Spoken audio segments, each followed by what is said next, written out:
In this video, let's see how to connect Oracle database through Lambda. I already have an Oracle database set up with a table named student and a few data in it. So I'm not going to show you how to create RDS Oracle database. In case if you need a video on that, please put up in the comment section. To connect an Oracle database, we need a zip file with all the modules and libraries. Actually, there are three major files to be zipped. Let's download all those files. First one is the CX Oracle module. I have Python 3.8 version, so we have to download the respective version of CX Oracle module. For that, let's go to the link pypi.org.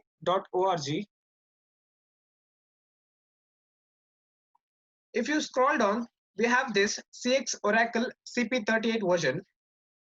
So we have to download the mini Linux version since our Lambda is Linux based environment. In case if your version is 3.7, download the above CP37 version. I have already downloaded the file, so I'm not going to download it. Here is the CX Oracle CP38 Linux version. Next is InstaClient 18.5. For that, let's type the same InstaClient 18.5 download. Go to the first link.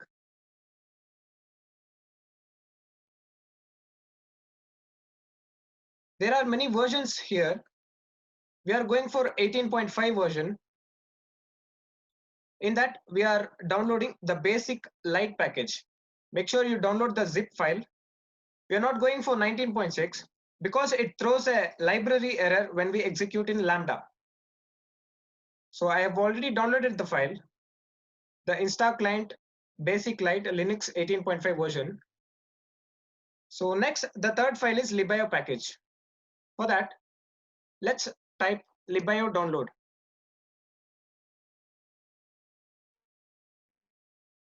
Let's click the first link. If you scroll down, there is PC Linux OS. Click on this and download this file. I already have this file, the libio package. So now we have downloaded all the required files. Now let's work on the first file which we have downloaded. That is the CX Oracle module. To install this module, we need a Linux platform. In case if you are using Windows, just install Kali Linux from the Windows Store. I already have installed it, so let's open it.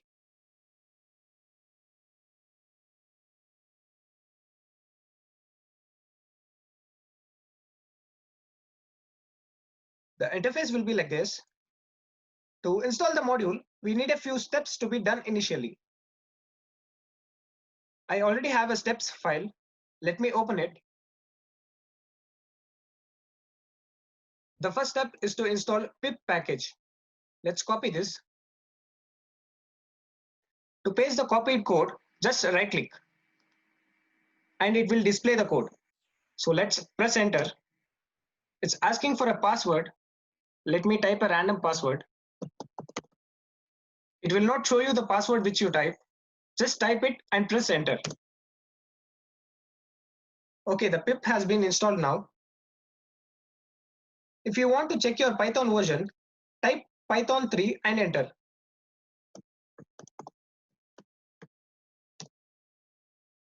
So my Python version is 3.8.3. To work on Oracle database, we need the latest version. So in case if you are outdated, just update to latest version. Next, let's go to our desktop directory. For that, let's exit this. To go to desktop directory, type cd/mnt c users.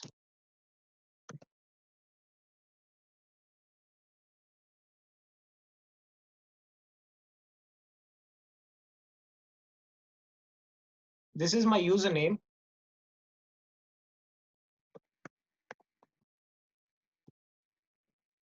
Desktop.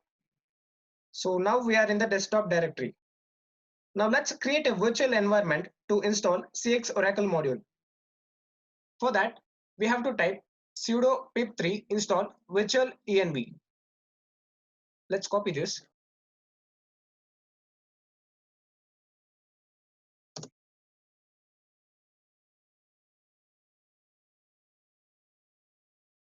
Okay, the environment has been set up. So let's create a folder to store the module files. For that, we have to type virtual env and a folder name. In my case, I'm giving it as Oracle Lambda. Let's copy this.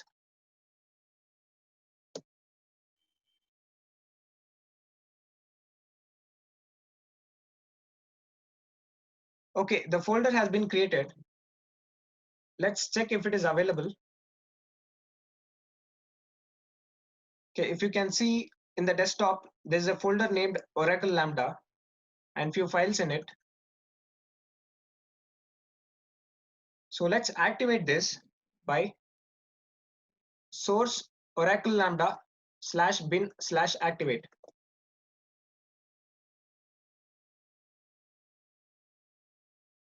Okay, if you can see, there's a change here. Now we are inside the Oracle Lambda environment. So now we are all set to install the module. Now let's install the module. For that, let's type pip3 install and the file name.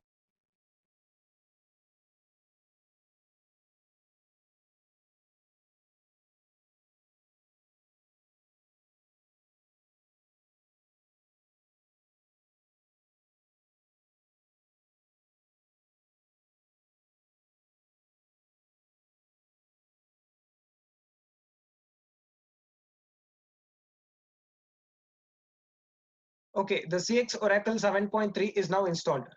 Make sure the downloaded file is in the desktop folder. In case if the file is not in desktop, then it will put you an error. Let me check the files, whether if CX Oracle package is there or not. Let's open the folder, Oracle Lambda, and you can see the CX Oracle document. If you go to lib Python 3.8, site packages, you can see the CX Oracle dist info and the Linux gnu.so file. It is this file our Lambda will look for to import CX Oracle module. Next, we'll extract the instant client 18.5 zip. So here is the file. Let's extract it.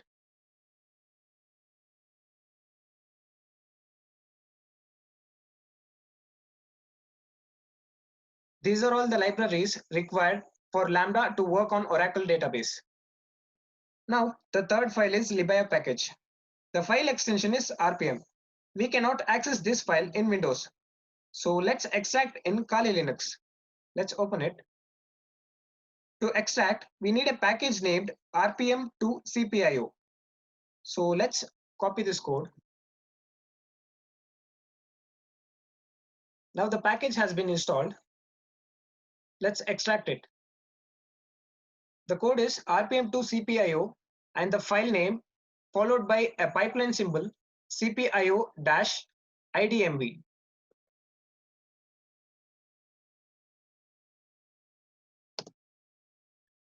Make sure the file is in desktop folder again. In case if it is not there, it will put you an error. So it has created 3 files. Let's check if it is available.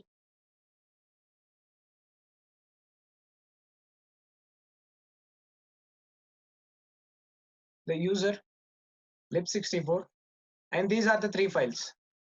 So if you see here, the libia.so.1 is 0 KB. So the Lambda will throw a file size error. So let's delete this and rename this 1.0.1 as libio.so.1. So now the Lambda will take this file as reference and work for it. So all set. Let's copy all the required files to a folder and zip it. Let's create a folder.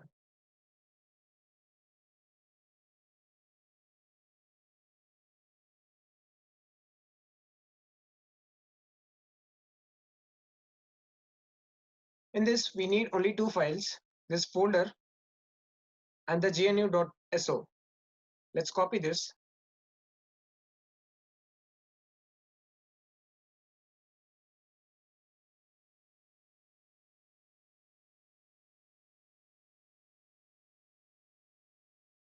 Next, we need all the files in InstaClient 18.5. So let's copy everything.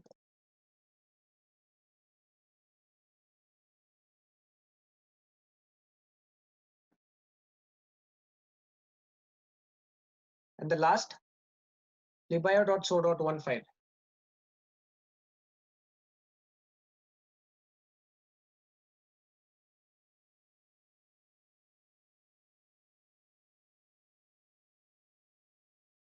Before zipping, we need to put our Python file, which we created to access our Oracle database. I already have a file. Let me just brief you how it works. Okay, first we are importing CX Oracle module. Make sure the O is capital. Next, we import Boto3 library. And since we are using a row operation, we import row from docutils.nodes. Next, we are defining a Lambda handler, and we have given the name as Lambda handler itself. So you can give your own name here. Inside that, connection is equal to cxoracle.connect. Admin is the username which we used while creating Oracle database. And this one is the password. And here is the endpoint URL. Finally, the ORCL is the service name or database name. Next, we create a cursor. Then we execute a simple statement. Select star from student. Student is the table name. Ordered by last name. You can give any column name which is in your table. Next, row is equal to cursor.fetch1. This will randomly fetch a row from the student table. At last, we are printing the row. In case if the Lambda has run successfully, we can give some statement here inside the return to be displayed.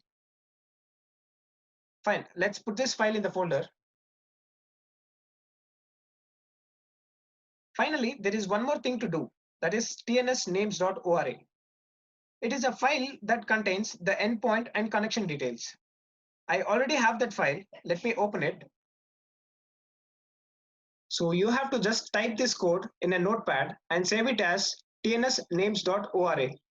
Don't forget to type the extension as .ora. So in this code, my service is equal to, in the description, we have the host and we have pasted our endpoint URL and the port is 1521. This is the default port for Oracle database and the service name we have given as ORCL. So let's put this file in our folder. So before that, usually the Lambda will search this file in the network admin folder. So let's directly copy this and paste it in that folder. Network admin and paste it here.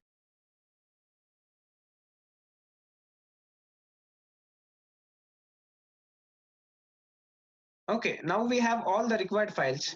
Let's select everything and extract. Let's give the file name as Oracle package.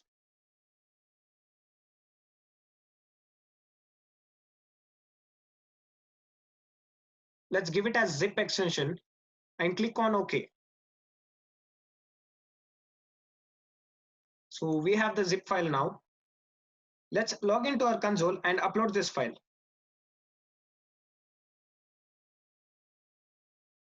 So I'm already in the console. Let's open S3.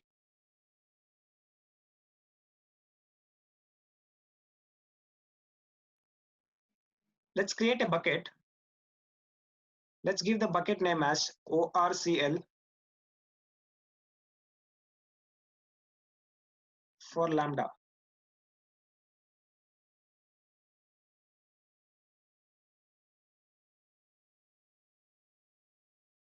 Okay, let's open our bucket, upload. Let's drag this zip file and upload.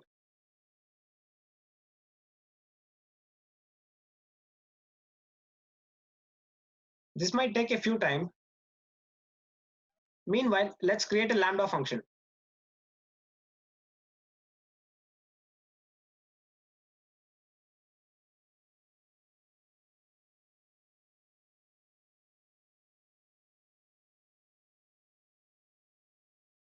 Let's create a function.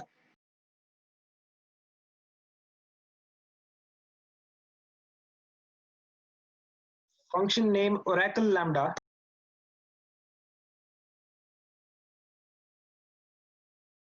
And the runtime will be Python 3.8 and create function.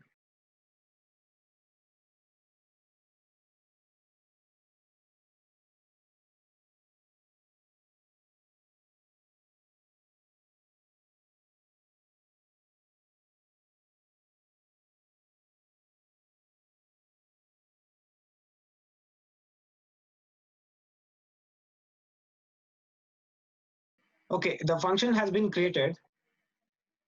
If you scroll down and click on actions, you can see two options here. Since our file is around 35 MB, the only way to upload is through S3.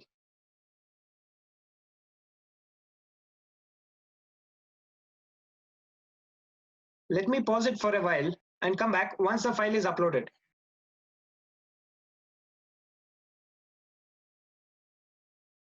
Okay, the file has now been uploaded. Let's click on the file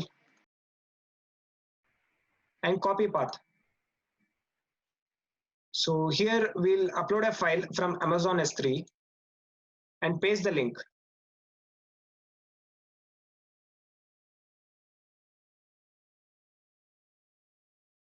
After that, let's scroll down. In the basic settings, here in the Lambda function, we have to replace this as our file name. So our file name was test my win code.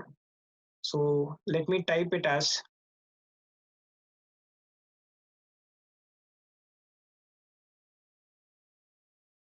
and the Lambda handler is Lambda handler itself, because I had given the handler name as Lambda handler. In case if you had given different name, just replace it by that name. And the timeout, let's increase it by 15 seconds because our file size is quite high. And save. Okay, let's test it now.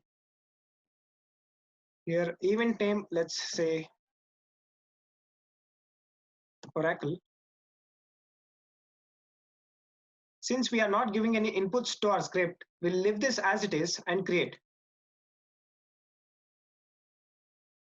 So it has been created. Let's test it now.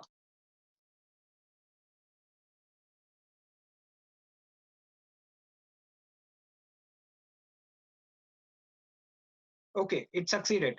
And the code which we had put in the return has been displayed. If we scroll down, it is showing a row which we had put in the student table. Let me show you what data the student table had. I am using SQL Workbench to work on Oracle database.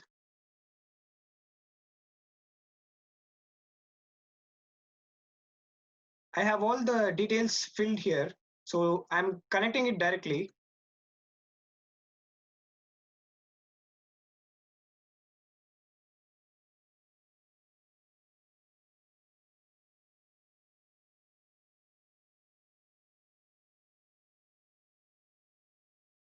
Let's click on the student table. And at the top, click on data. If you see, there are 5 rows. And the Lambda has fetched a row randomly, and it is showing the 5th row.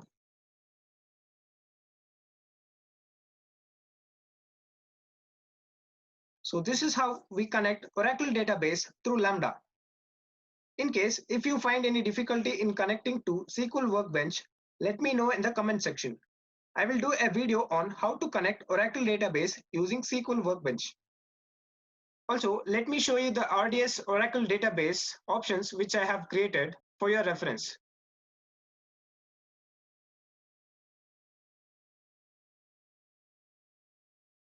Okay, this was the endpoint, port 1521.